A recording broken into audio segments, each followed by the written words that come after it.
Trump made a very ominous and dark speech about the decline of America. And while doing so, music began playing, and the music sounded exactly like a song called WWG1WGA, where we go one, we go all. The former president of the United States, who wants to be the next president, is now directly spreading the slogans of the conspiracy cult QAnon. Trump has posted or reposted more than 100 messages linked to QAnon since the beginning of the year. The crux of the theory is this belief that you are secretly saving the world from this satanic cult of pedophiles and cannibals. Does that sound like something you are behind? Or well, I haven't heard that, but is that supposed to be a bad thing or a good thing? I mean, you know, if I can help save the world from problems, I'm willing to do it. I'm willing to put myself out there, and we are actually. QAnon. It is this theory that Democrats are a satanic pedophile ring, and that you are the savior of that. Now, can you just once and for all state that that is completely not true, so and that disavow QAnon in its entirety? I know nothing about QAnon. They are very strongly against pedophilia, and I agree with that. I mean, I do agree with that, and I agree with it. But there's not a satanic pedophile cult being run idea. by. I know nothing You don't about know that? Okay. No, I don't know you that. Just this neither week. do you know that. When this country is gone, the rest of the world would follow. The rest of the world would follow. That's the importance of this country.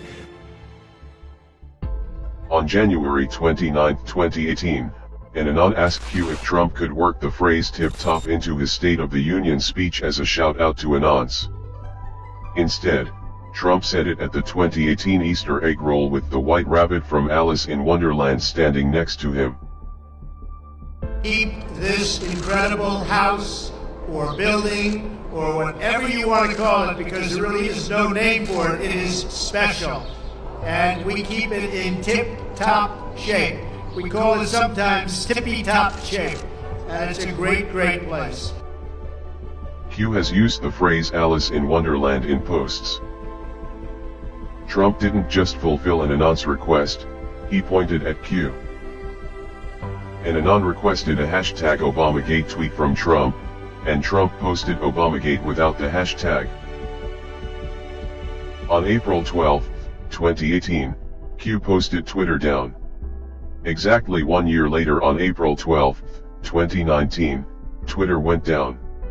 The same day that Twitter went down, the NSA posted a picture of a Q on their Twitter page. This is important because Q has referred to the NSA in posts. On November 8, 2017, Trump posted a picture on Twitter with everyone giving a thumbs up. When an image is posted on Twitter, it's given a random file name when it's uploaded. If you connect the tips of the thumbs, it makes a Q, plus the file name for the image says "do it Q" at the beginning and ends with a Q. Q used plus signs to represent the puppet masters in a post. The House of Saud, the Rothschilds, and Soros. On November 6, 2017 at 5:07 and 57 seconds, Q posted, "Nothing is random, everything has meaning, plus plus plus." 7 minutes later, Trump posted on Twitter, and the tweet had plus plus plus at the end, just like the Q post. 50 minutes later, Trump tweets about Saudi Arabia. The plus plus plus in the Q post represented the House of Saud. On November 11, 2017, Q said that one side of the triangle had been removed, referring to Saudi Arabia, and that the other sides are falling. In the last few months, the Crown Prince, the now Crown Prince, Mohammed bin Salman, has consolidated power and pushed out several other leading candidates for the Saudi throne. The 32-year-old bin Salman has made public statements about not only fighting terrorism, but also modernizing Saudi Arabia and tackling corruption. And the Trump administration counts him as a valuable ally. Remarkable times in Saudi Arabia, the hugely influential Sunni Muslim kingdom. There's been an unprecedented anti-corruption purge with sweeping arrests of senior politicians politicians and business leaders and members of the royal family. Among those princes, military officers and top officials that were arrested in the last 24 hours, Prince Walid bin Talal. He's one of the world's richest men, a major investor in Citibank, Twitter, and the parent company of Fox News, 21st Century Fox. He's also somebody who has publicly feuded with President Trump, and President Trump has accused him of trying to buy U.S. politicians. These are incredible times in Saudi Arabia. There's never been anything quite like it. And in some ways, it's very exciting. His supporters are saying this is the man who's going to lead us to the future, who's setting the stage for a modern economy, a modern society, and jobs for all the millions of Saudis who are pouring out of schools and universities. Others, though, especially the older guard, are extremely worried. We're particularly pleased to be selling the jewels of Hannah de Rothschild. The jewels that we're selling, which comprise a magnificent pearl and diamond tiara and a bracelet and matching brooch. Billionaire George Soros is handing control of his $25 billion empire to his son, Alex. His son, Alex, is 37 years old. In an interview with the Wall Street Journal over the weekend, he said he's more political than his father, and he hinted at a significant financial role for the Soros organization in next year's U.S. elections. Aviation call signs are unique identifiers assigned to aircraft, like a nickname, but the call sign doesn't have to be the same for every flight. In 2018 there were civil and military aircraft spotted flying with the call sign Q, or Anon. The United Parcel Service, the U.S. Army, and the U.S. Air Force. There was even a Royal Australian Air Force spotted flying with the call sign Anon. On December 7, 2018, Trump jumped on Air Force One to fly to Kansas. When Air Force One was wheels up, the call sign popped up as Q0. The fact that there was a Q in the call sign was big, but the question was, what did the zero mean? After the flight, Q confirmed that Q0 means Q+. That means Trump was flying with the call sign Q+. The reason that's big is because Anons think Trump is the person that posted on the Intel board as Q+. Not only does that point to Q, but it points to Trump being Q+.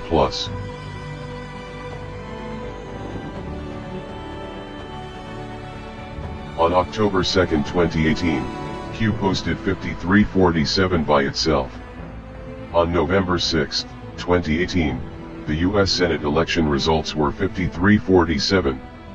Q called the Senate votes a month in advance. On January 13, 2018, Q posted checkmate, which is a victory in chess.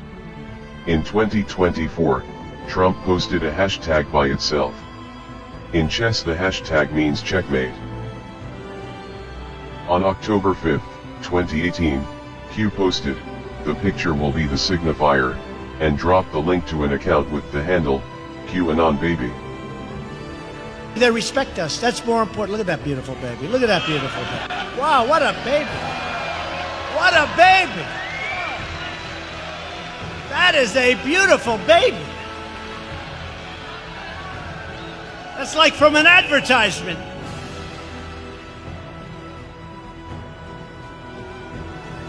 Look how happy that baby is. So beautiful. Thank you, darling. That's really nice. It's a great thing. Is that your husband?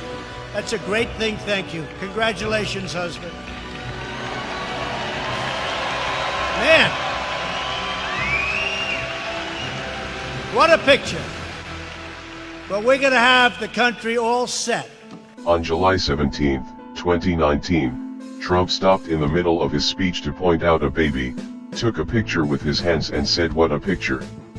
When the camera pulled back, the baby had a big Q on their back. This happened on the 17th day of the month. Q is the 17th letter of the alphabet. On October 10, 2019, Trump posted a video on Twitter. At the 1 minute and 34 second mark, Q baby pops up. If you hold the 1, and add the 3 and 4, you get 17. The GOP hearing on the DOJ's investigation into the Clinton Foundation was set for December 5, 2018. Q started dropping D5 in posts like something big was going to happen. On November 30th, 2018, George Bush Sr. died. His funeral date was set for December 5th, 2018, and the GOP hearing was cancelled. On December 3rd, 2018, Q asked what the odds are that the Bush funeral would be on December 5th, and pointed us to the empirical rule. Then Q posted, "Postponed, well played Deep State, please allow us to counter." Q's promise to counter had Anons wondering if something was going to happen at the funeral. That's when the secret envelopes came into play. Cameras just happened to be in the perfect positions. After 1989, President Bush said, and it's a phrase that I often use myself, that we needed a new world order. Pick the people to run those agencies and the deputies that are pledging allegiance to the new world order and good governance. And then I think you have the Inspector General do some spot audits to make sure that there is real compliance. The burdens of global citizenship continue to bind us together. Partnership and cooperation among nations is not a choice. It is the only way, the one way. Things like technological change, things like mass media, things like the market are all subject to our control. Since then, we established a liberal world order, and now is a time when things are shifting. There's going to be a new world order out there.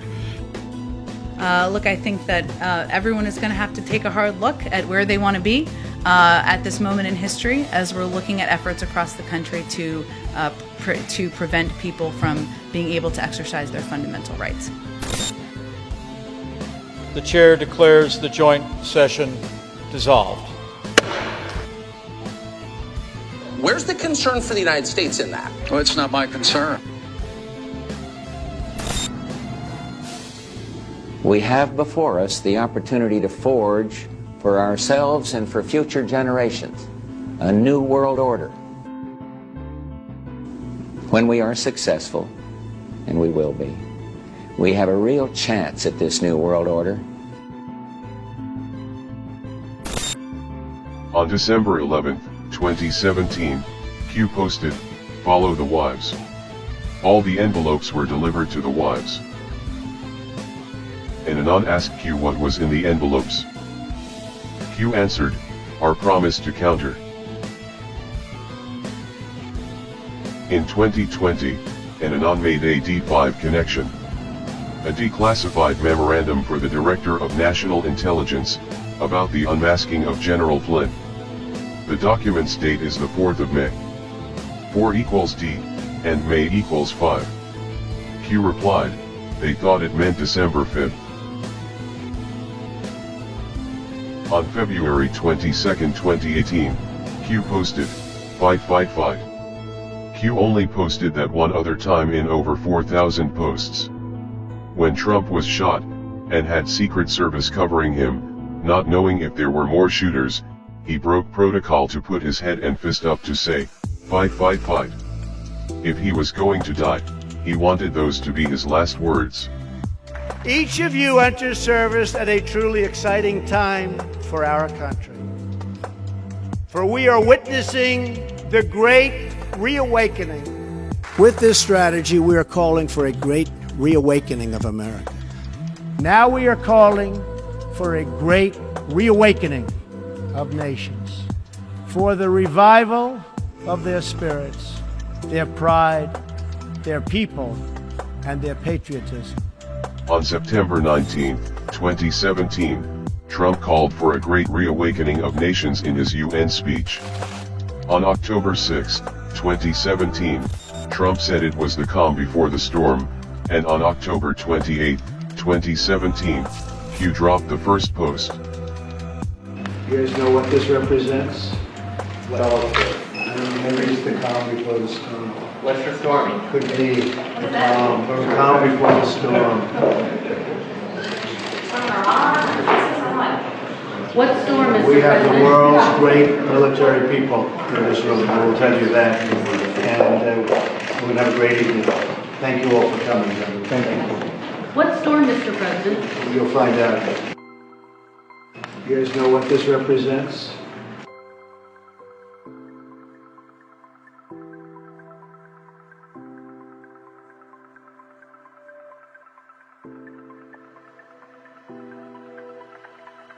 And somebody that's been with me from day one, he's a real general. You know, we have the real generals and we have the fake woke generals that did so poorly in Afghanistan, should have all been fired, but this is a real general, Keith Kellogg. Right, Keith?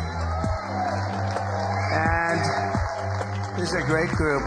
It's good to see you, Keith. He's been with me from before day one, right? He said, that guy should run. We got to get him to run. I like those guys. They were here before I ran. You know, there's quite a few of them. General Flynn, along with General Kellogg and some of our other friends. We have so many friends. We have over 200 generals and admirals supporting us now. We had 17 Congressional Medal of Honor winners endorse me. When I first came here, I was only in Washington 17 times in my life. On December 9, 2017, at 10:34, Q posted a quote thanking the military. Then Q pointed us to timestamps, and let us know a proof was incoming. 3 hours later Trump tweeted the exact same thing without the quotation marks. Q quoted Trump's Army-Navy game tweet 3 hours before he posted it. On February 22, 2019, Q posted the best is yet to come. My fellow Americans, for our movement, for our children, and for our beloved country, and I say this despite all that's happened, the best is yet to come. For we still believe that the best is yet to come. On June 13, 2020, Q posted, "Seeing is believing. Sometimes you can't tell the public the truth, you must show them. Only then will people find the will to change.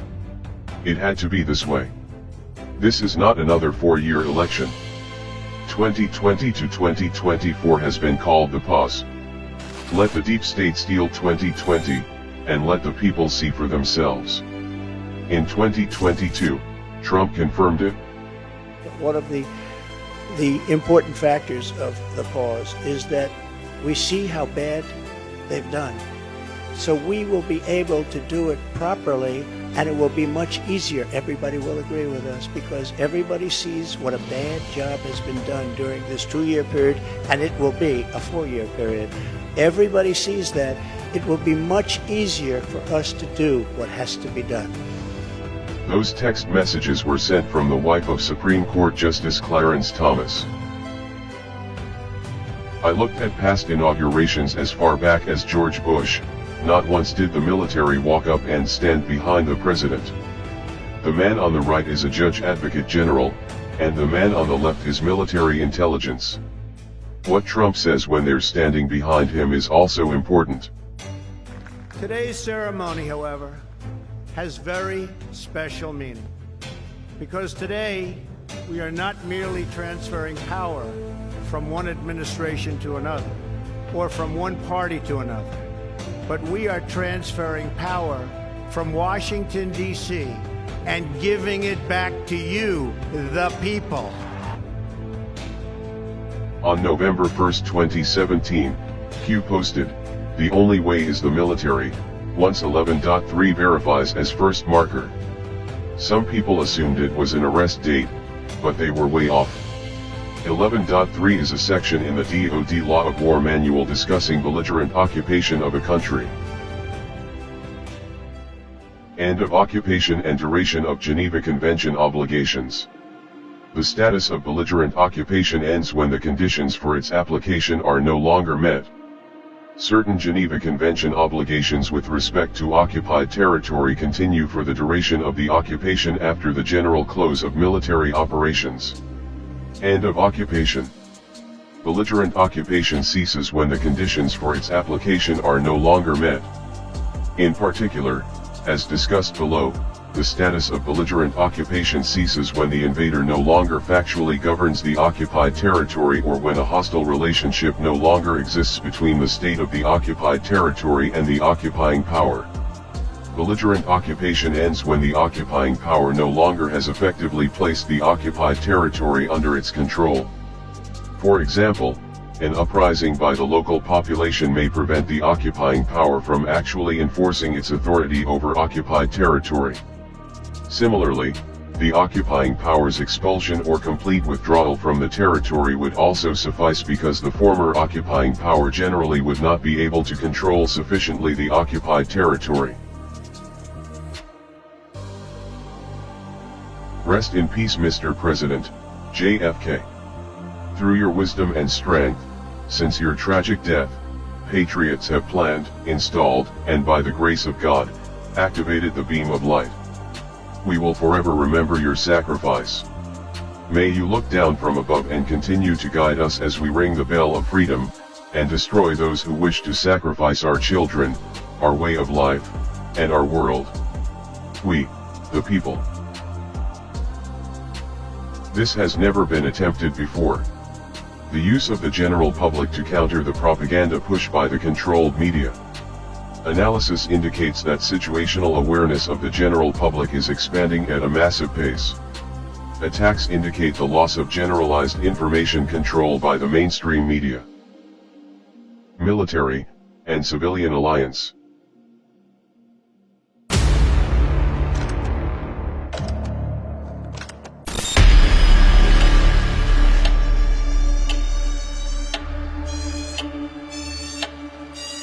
People should not be afraid of their governments. Governments should be afraid of their people. The American populace is facing an unconventional warfare scenario. This is information warfare.